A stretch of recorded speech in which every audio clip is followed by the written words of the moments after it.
Hey, folks, welcome to Grounds After Rounds. It's With Coach your Jack. host, with I'm your host, with your host. the what? Oh, I'm Jack. we suck again. Should we do a whole episode where I pretend to be you and you pretend to be me? Ah, nah, My brain might explode. it'll get mean because you know what I mean. Like we'll make fun of each other's like little foibles, and then it'll be like, "You really think I'm that? You really think that that's what I am?" That's what we're talking about. You know that I'm sensitive, so really, I think you're looking out for me more. I'm sensitive too. I fake it. I fake it really well that I have a thick skin, but deep down, I'm just a big softie. Cries himself to sleep at night. At 7:00. My huge pillow. You have a big pillow? I do have a big pillow now. We bought a new mattress. We bought a fluffy mattress a couple months ago. Oh yeah, that's right. Because you used to have a sleep. Yeah, it's awesome. Love it. And it came with a free king size pillow. Yeah, I love it. And I got it too. I asked Nicole if she wanted it, and she's like, "Nah, I'm good." And now I can see her looking longingly over, like, I probably should have taken that pillow. But now it's mine. Sorry, loser. You snooze. Funny thing is, if she actually listened to this podcast and heard that, she'd be like, "Hey, give me the pillow." You know, like a prison. Like I'm a prison bitch. Okay. On a scale of 1 to on a scale of 1 to I could say anything about Nicole I wanted, and she's never going to hear it through this podcast. What are the chances of her listening to this podcast? 0. Unless somebody who does listens to it says like, you really need to listen to the podcast. Yeah. Right. Cause I said something like whatever, but oh yeah. And then still she'd be like, "Hey, what'd you say on the podcast? Somebody told me I have to listen to it and I'm not listening to it. Just tell me what the fuck you said." Right. Yeah. I feel like Meg's more likely to hear me screaming from space than hear me anything from this podcast. When'd you go to space? Just the other day. I want to go to space. I'm going to space camp. Yeah. She'd just be like, "What? I'm not listening. Just tell me what you said." And then my response would be the exact same response that I give other people. And they're like, "Oh, I love what you said on the podcast." I'd be like, remind me, what is it? I go dark. I go blank on these things. It's just like free flow. I don't remember anything. And even when I edit them, I only edit the front and the back. I don't listen to the middle. That's so funny. Whenever I re-listen to them, and I'm like, I don't remember saying that. I'm funny. I crack myself up. You are funny. Well. Or I'll totally go back. Like if you go on, one of your long, like super informative, like you just go into like one of your deep dark dude holes, and I'm like, I'll go back and listen because like I think I zoned out at one point and missed what he said, but I know it was really important. And, I appreciated the qualifier on that. My informative rants is what I thought. You're right. You're real long-winded, off-topic. No, you get into. No, I mean, but we both do that. But like when it's one of those ones where you're just super, like you dive in and you're just like, it's like, okay, I'm gonna have to go back and listen to that because for me, it'd be like reading a book. Like if I read a chapter in a book, it's like, I have to go back and reread some of that because I missed something. Got it. So that's what I do. So yeah, we are both pretty light on the coffee. Unfortunately, you have no coffee. No coffee. Just about empty. So this is gonna be a short one, folks, because we ain't got the liquid motivation. You think we'll be okay. Yeah. But the motivation we do have is so heartening. Week 2 of the new format and how we're producing classes and what we're doing yielded a very positive uptick. I was telling my morning classes, and I think did I mention it to you guys? No, because Shelly and Amy were both on class or something. I forget. Anyway, it was enough people that I was like, so we're up 28%. We improved, and you said, I wrote it in the email. Yeah, I saw that. Yeah. That's awesome, right? Maybe it's a combination of, just more people knew about it, more people heard about it, more people got comfortable with it, but that's awesome. And we were within 7.5%, 8% of the 5 or 6 month average Yeah. class weekly, class or daily, class. So sum that up across class weekly, class attendance. Right. That's normal, right? So basically last week was a normal, quote unquote, attended set of classes. Mhm. And so from just the numbers speaking as data, that flies in the face of sort of the industry experts saying these Zoom online classes are fun at first and they have a sense of excitement, but they wane and they atrophy, and attendance drops within 3 to 5 days. Definitely within 10 days, you will have a decrease in class attendance. We didn't see it. We actually increased. Mhm. And so something is working. And we thought we would just kind of talk through from our perspective what we think that is. I mean, I think it starts with the people. We've been saying it already. The people that have created this community um, dove right in head first in support of us, in support of each other, in support of their health and fitness. I think that's Yeah. No, yeah. that So sounded so bad. Yeah, I guess. Whatever, people. it's probably more my programming. It's more my programming, but yeah. That's exactly where I was going.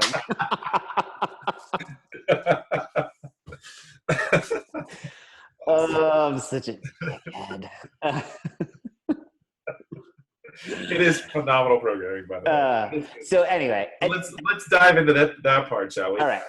We've already tell you what, over the last couple of weeks we've already buttered up everyone enough. I feel like we need to break it down a little bit, like just FYI. There's also this. All right. So our people are awesome. Seriously, like awesome. that, and no joke. Like selfishly, I like continuing to do this because, and when I send some check-in emails and stuff, like I seriously miss seeing those people, and so getting to see them, like I'm getting to see my sister. I haven't seen her this much and like whatever. And my buddy Scott just dialed in this morning, and he's thinking about like we're gonna talk today about like what that looks like. I mean, shit, he may do a membership like Shelly's friend Laura from we'll just call her Laura now, Laura from Texas. Like he may like that. I don't know what that looked like, but either way, selfishly, I'm getting to see the people who have become sort of the cornerstones of my life. Like I'm still getting to see them every day, and that is awesome. Do you get a little when you see people? So there are a handful of people that were logging the workouts on SugarPod, but I haven't actually seen them in class. So I'm really excited that they're doing the workouts, but I haven't seen them, and I'm like, but I missed you. So just give me one. Just give me one class online. Yeah. Just give me one. It was Mike Batista. That's actually what I emailed him this last weekend. Yeah. I was like, and he still hasn't. And he gave me the reason why. He's like, yeah, I can just sleep in until like 6 o'clock now. So he's like, it's not a matter of I don't know how to do it. It's just like I just don't want to. So I just do the workout on my own. He's like, I'll check out your YouTube thing and be like, oh, okay, cool. And then he knocks it out. So he's hilarious. Like, but yeah, the second he dials in, it's going to be like, I don't know, the pitcher that comes out from the bullpen and the crowd just goes like, bah! Like 5:15 is going to be like, whoa! But here's the deal. Like, okay, I don't care how good of a group of people you have. And they're awesome. We have awesome community. Mm-hmm. At some point, if the product sucks, the numbers will speak towards, right? People just stop coming. And they may not like abandon you, but just compliance will drop off. Just basic compliance. If the quality isn't yielding, if the thing is not yielding to measurable, observable, measurable, repeatable improvement, then you fall and compliance falls off. Compliance is always number one, then it's improvement, and then you have a good program when people can't shut up about it and start bringing other people in. And so like we're hitting gold standard. We're at the this is where you want to be to keep growing and developing, making a program. People internally improving, like that's sustainable, but at some point, like you're not going to grow much bigger than what you are. And if compliance starts to wane, your program's going to fall apart. Like I can't force people to come. I mean, I can, that's the military, right? Like you just keep, but eventually like that beaten dog just will stop performing. And Yeah. so I can't punish or threaten people into compliance long term. I can I can do it for a while, but eventually things will fall apart. So we've got compliance improving. Now what I'm seeing is people are actually getting better, right? Gymnastics movements and just I got better in Nicole from Friday. Like granted, it's been a while since we've done it, but my pull-ups were better on Friday than they have been in a long time. And that's 3 to 4 weeks of, more gymnastic stuff, but 2 full weeks of no barbell movements and relatively lighter stuff, slightly longer, a lot of gymnastics work, a lot of body weight work. Classes are still an hour. And in that hour, we're focusing on a lot of different stuff. That's to me, a very surprising element of, I appreciate the compliment on the programming, but all I've done is gone back to basic couplets and triplets. I'm really paying attention to time domains. Yeah. Clearly things end up being a little bit longer, but also paying attention to, so like, yes, Monday's workout, everyone was like, that was awesome. I don't know how it went for you guys in the afternoon, but it was great. Like, it was really cool. And everyone was like, yeah, that was so fun. And the rest team and blah, blah, blah. And, I'm like, I'm so proud. But then I looked at it and I thought to myself, like, yeah, it's monostructural, gymnastics, weightlifting. That was it. It was the 3 modalities coupled together. And the time domain, yes, I think that was, but I mean, we've done, multiple rounds with some rest and stuff between. But what it facilitated was the monostructural was easy enough that everybody could do it and you got a little bit out of breath. The gymnastics were burpees, which are tough, but it was a rep count that was totally doable for everyone. 10 reps, just enough that your heart rate's through the roof. And the weightlifting movement was simple enough, but hard enough. Simple enough that you could just keep moving, and at a weight that you could just keep moving, that your mechanics could fall apart a little bit, but your intensity could always stay there. Yeah. So basically, it was by definition what CrossFit has been saying forever: go lighter, do less, scale to where your mechanics can stay consistent and you can bring intensity. So what people really felt on Monday was the power and the attractiveness and just the awesomeness of what actual intensity feels like. The amount of work that they completed was way more than if that had been a barbell and we had made it 135-pound barbell, or like, 70-pound kettlebell or something, like, where it's like, oh, I can't move enough load. Like, I'm not going to get any stronger. Like, I need to lift really heavy weight. Like, if I'm not lifting weight, I'm not going to get stronger. I'll be intrigued to see over, the coming months when we do get back to barbells, just how much stronger everybody actually is, because workouts like Monday, even today's, Tuesdays, chipper, nothing's really tough. 80 swings though. That's 80 swings you've got to do. People were smoked, and it was most everyone was under 12 minutes. People were more kind of, the sweet spot was in that sort of 8.5 to 9.5, maybe 10-minute range. Like, that's where everybody was sort of hovering. The kettlebell swings were taking 3.5 to 5 minutes for everyone. So they were by far the biggest chunk. They were almost half of the work for folks. And so basically they just did 80 hip hinge and closes, right? Hip hinge opens and closes at medium to lightweight. So anyway, I'm really enjoying the challenge of keeping the warm-ups and the workouts intriguing and interesting, but I am so excited to be seeing people make improvements. Yeah. I think with the dumbbell too, some of these workouts, they said some people have one dumbbell at home. So some of these movements feel a little bit lighter. Some of them feel a little bit heavier depending on what the dumbbell that they have is. And one thing that I've enjoyed about it is, so for example, if that dumbbell feels kind of heavy, well, you're kind of stuck with it. So you just got to go for it. And your options are limited. But then I think seeing when they're surprised that like, oh, a couple people yesterday just with those like going through the warm up, they're like, oh, that feels kind of heavy. But then when they got into it, like they were able to keep moving and they were moving well. And it's like, see what you can do, like, Yeah. and so that's been a fun aspect to it too. Is it's you're limited in what you can do. You're limited in you are and you aren't. Like I said, you have this one piece of equipment that you're going to use. You just got to do the best you can. That's no different than from any other day in the gym. But I think also eliminating that choice fatigue of like, should I go lighter? Should I go heavier? Maybe I should go 25 pounds, or I should go 35 pounds. Or you just pick up the one that you have in front of you and do the best you can. And Yeah. dialing in, especially with these warm-ups too, like taking that time to really be able to dial in movements and positions, people are just moving better in general. And so that stuff ends up looking smoother, better, and they surprise themselves. It's fun. So I'm kind of kicking myself. I'm wishing we had done.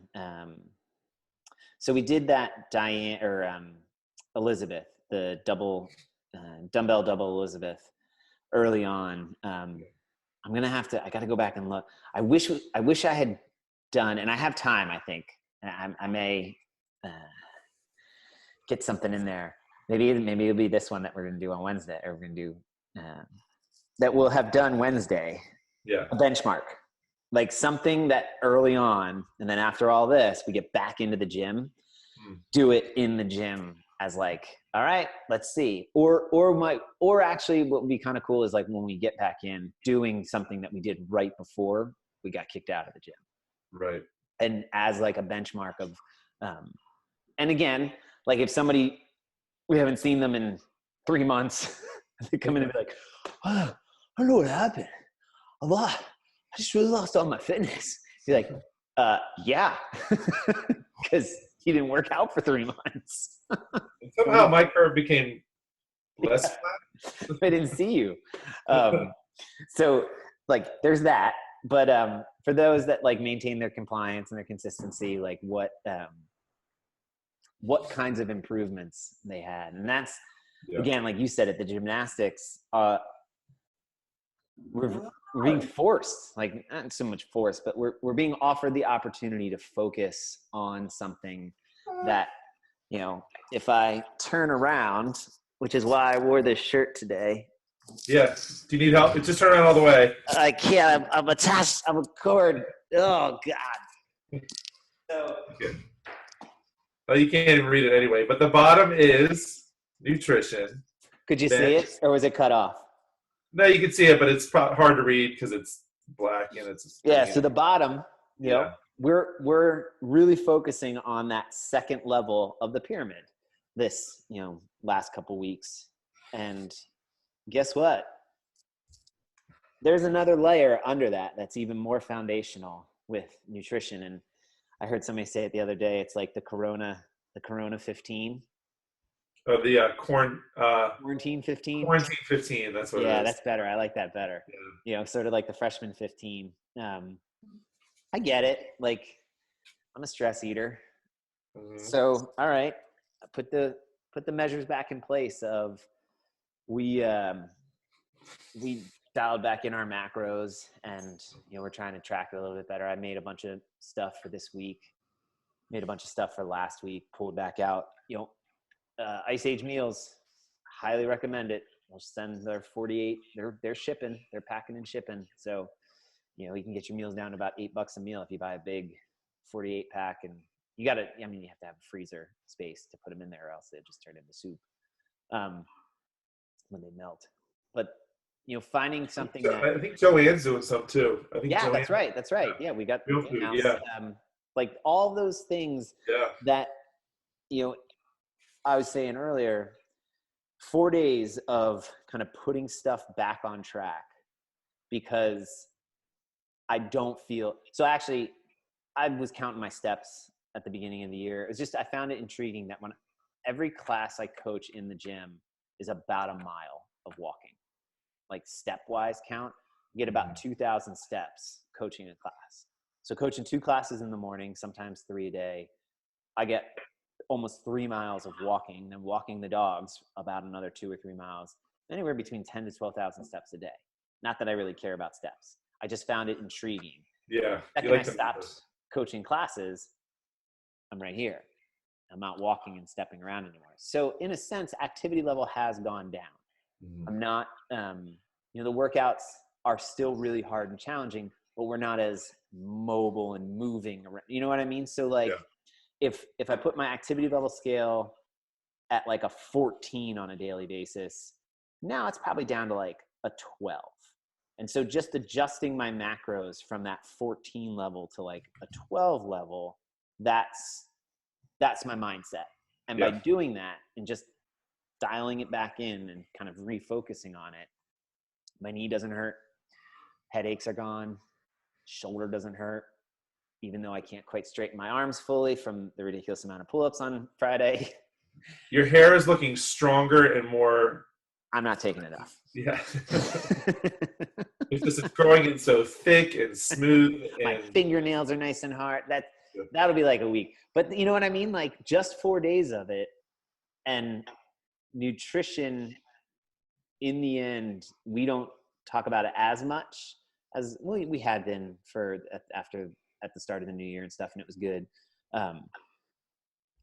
That's something that you 100% can control. I can't make as many workouts. My schedule is all disjointed. I can't get, it doesn't feel as awesome. I struggle. So I'm only down to like 2 workouts, maybe 3 workouts a week.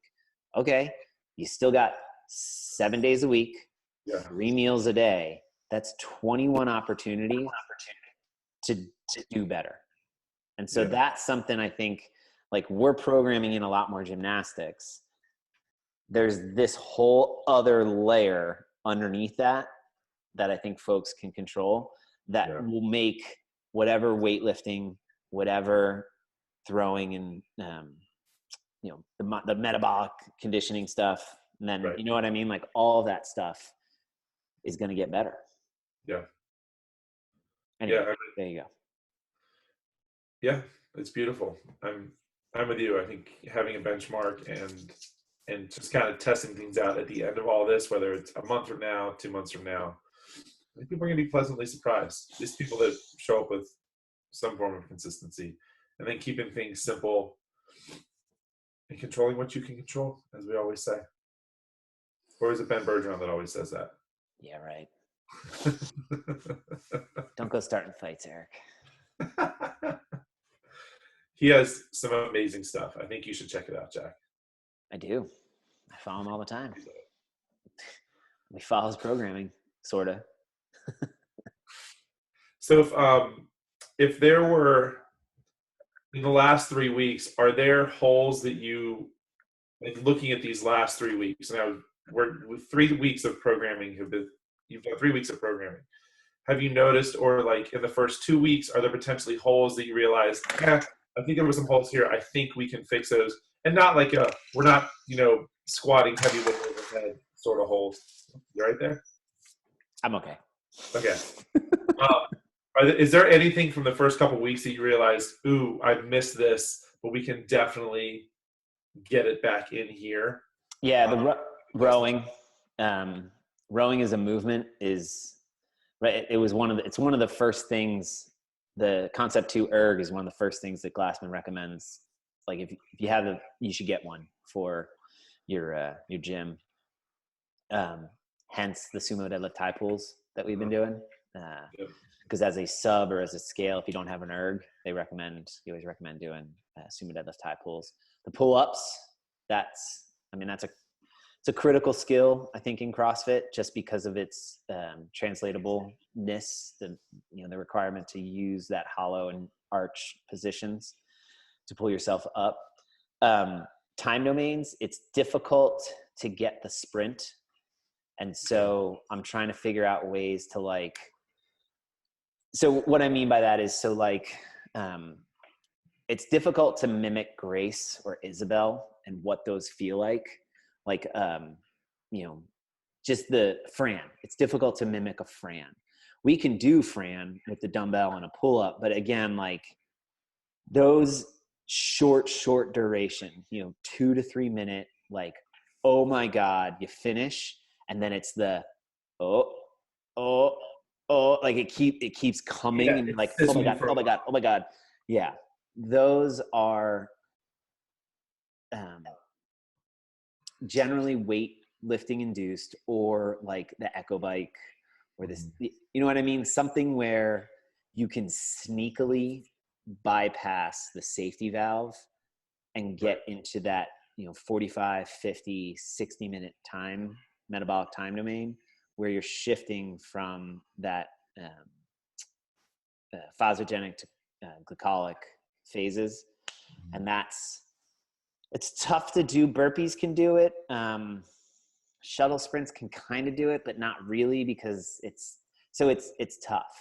And so that's where it's going to be like, I think it's going to have to be like more in like the 1.5 2-minute range, which Monday was basically kind of that attempt, where it's a buy-in of something, then like 5 burpees as fast as possible, and then dumbbell thrusters. You know what I mean? Like something like that. Yeah. Are you? You guys can all thank Eric for crafting that, letting my brain go there as far as like, could we do? Yeah, exactly. Is there anything in particular that you're trying to, like, you've tried to tweak and it's not there yet, but you're still trying to figure out how to get that? Or is that? That'll be tomorrow. Okay. That'll be Wednesdays, the complex idea. And Yeah. so that's where that's going to be like heart rate spikes, and then something that kind of gets it back. And so that a Kelly type workout, where it's the 400-meter run, 30 box jumps, 30 wall balls, which actually Bergeron just programmed a garage Kelly. It's awesome. Yeah. I think it's runs. I think he has them doing goblet squats, or like a dumbbell, like, so you're doing like a dumbbell goblet thruster, and then lateral hops over the dumbbell. So those are like, I think that's the biggest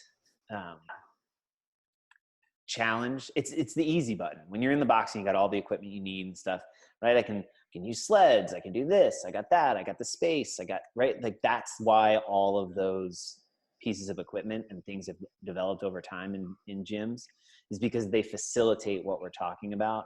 That metabolic taxing, the mixing of the modalities that puts you into, like, your body's like, am I aerobic? Am I anaerobic? Like, what are you doing to me? And it's like, yes, now I'm mimicking what a real world, like, run from the bear, jump over the log, climb that big tree, pick up your baby, get it over a thing, like, run for your life. Oh, by the way, you're in fight or flight and your heart rate's through the roof and you're super excited on adrenaline, and then it dumps. Like that sense of what always has made CrossFit so efficacious for law enforcement, firefighters, and just real life challenges and stress. Those machines and those types of workouts manifested the echo bike, the assault bike. You know what I mean? Like, taking this 1970s, my grandmom had one of those in her garage, like, on laundry. Let me show you what I can do with that thing. Yeah. Not having that only requires a greater degree of creativity and imagination. Doesn't mean we can't, because again, these are all things that in the gym we're mimicking natural phenomenon in the world. So we have to go back and figure out, like, oh, all right, well, what does that look like in the world? Well, it means get up, get down a bunch of times, run a real quick short distance, then pick up some sort of heavy object, somehow create a bunch of high stakes, put a time limit on it. Now I just mimicked it and made your body feel like, oh, okay, this is what I'm supposed to train like. Does that make sense? That was all it likes. Yep. I got you. It's just creativity. You just gotta think about it and test it. And we haven't done L-sits hold. We have not done a whole lot of L-sit holds yet. They're coming. Anything holds, instant sweat, instant, shaking, instant difficult, and then going from hold to dynamic to weightlifting or external load movement. That's going to be awesome. So, yeah. So I've got a running, like, idea list. I started a second document. I just called it resources in my programming folder. And so I'm just, come up with? What's that? That's the best name you can come up with. What's that?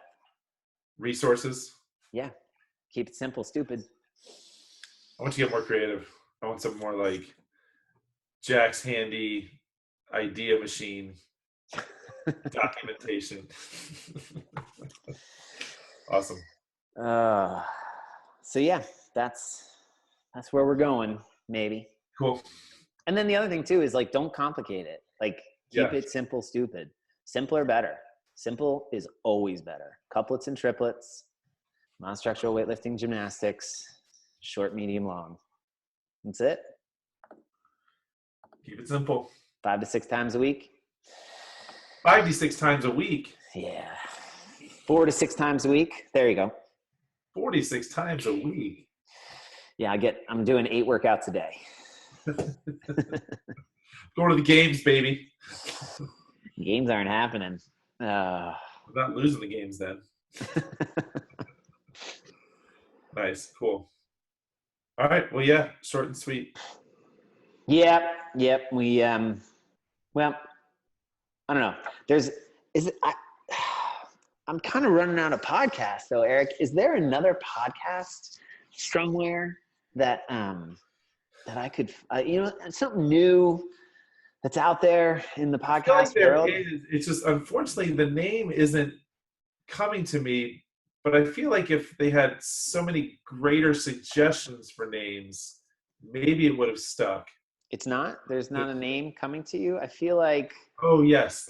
I feel like there might be something out there that we could listen to or watch. I hope our listening audience is getting all the value out of what Jack just did. But yes, Coach Ellie put together, so she did that podcast a couple of weeks ago with a couple of the beasts and got great responses, and she enjoyed doing it. And I thought she sounded great. And so we said, hey, you should do your own and stop talking like you're taking ours over.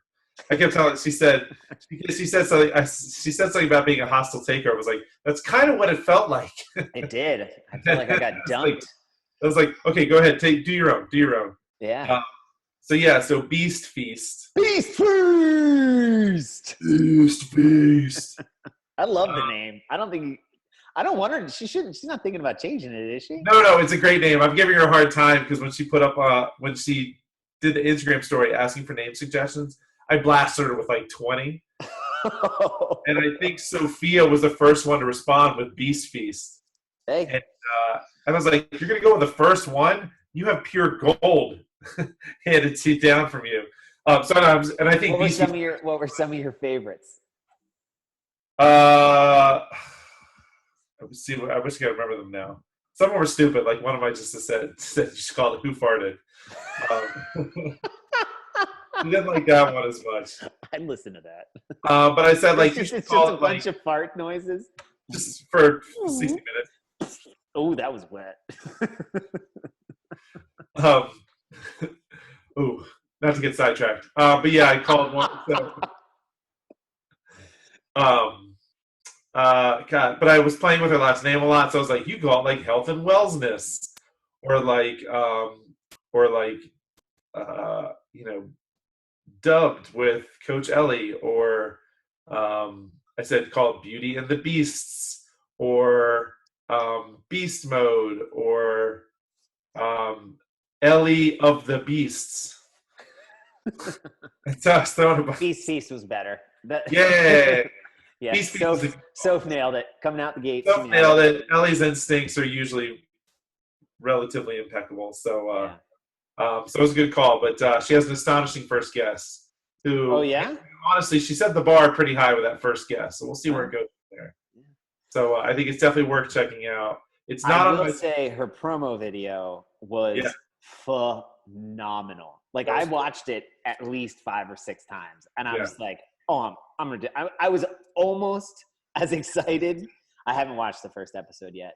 I was waiting to listen to it. But it made me almost as excited as the fittest promo. Like, and I'm not like making fun or being like, I'm in it. I was like, this is freaking awesome. Yeah, it was really good. It was fun. Yeah, when I saw it, I was like, oh man, that is cool. All right. I need to up my game now. Like she just forced me to up my editing skills a little bit. So well, that's I'm gonna pivot right into it. That's my gratitude, is that Ellie leaning into that. And so what she forced for me to do was I'd been like, I don't know, I just got distracted. I didn't make her Google account. So now I was like, oh shoot. All right. So that she can get the YouTube channel up. I had to make her Google account. Once she did that, like every step, like any question she asked, like, okay, she'd be like, I'm here. What do I got to do? I'd be like, oh crap. Okay, hold on. Then I'd like set up all it. And then okay, I'm here. What else do I got to do? I'm like, well, okay. And so I was like, this is what makes, cause all that stuff is like, it's cumbersome, it's routine, it's admin. It's like, yeah. I'll get to it. It only takes, 3 to 4 minutes, 5 minutes, 10 minutes at most.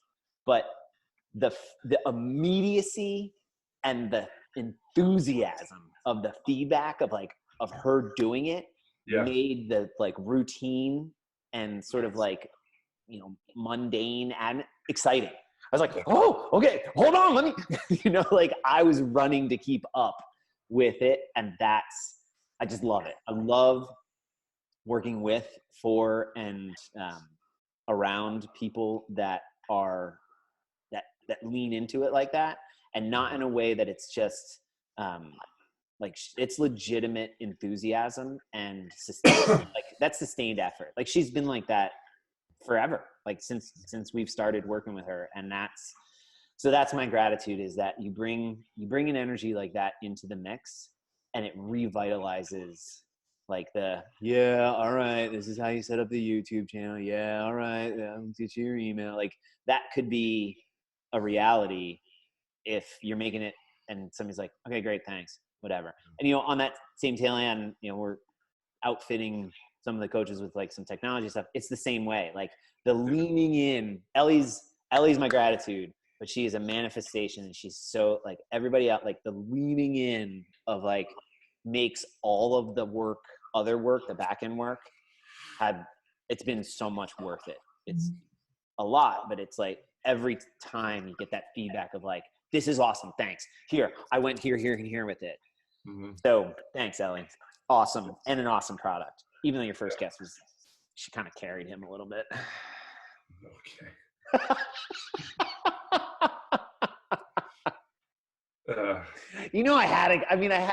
I had to get you a little bit. I mean, I've been boosting you up all day. Cool. Oh man, that was mine. I was gonna say ditto, because that was where I was like, I totally agree. Like I got excited. She did she recorded the podcast. She's already got another one in the bank, which is awesome. And then just the excitement and the way she's kind of put it out there has been really cool. So yeah, I mean, ditto. Well done, Ellie Wells. You picked a good one, man. You picked a good one. Yeah, if you listen to the podcast, she kind of like, it was one of those like, I picked her, but she really kind of presented herself over time as kind of being that person. So it was really easy. So it was cool. Awesome. All right. So, hey, speaking of a lot of people having to work from home now, did you hear about the yacht salesman who is working from home? Yes. His sales are through the roof. Yes. I read that one too. Yeah, it's a good one. Cool. Awesome. Sorry. It's very topical. I stole your thunder. It's all good. You got another one? Do you got any more? No. Oh, okay. Sorry. I ruined that. I told you, no coffee. There's no coffee flowing through these veins today. Yeah. It's not about being perfect. It's just about being good consistently, or pretty good consistently.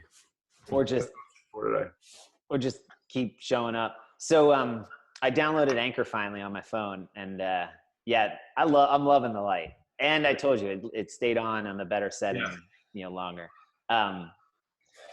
So Anchor estimates, based on our listening, that we have 94 listeners, estimated listeners of 94 distinct listeners.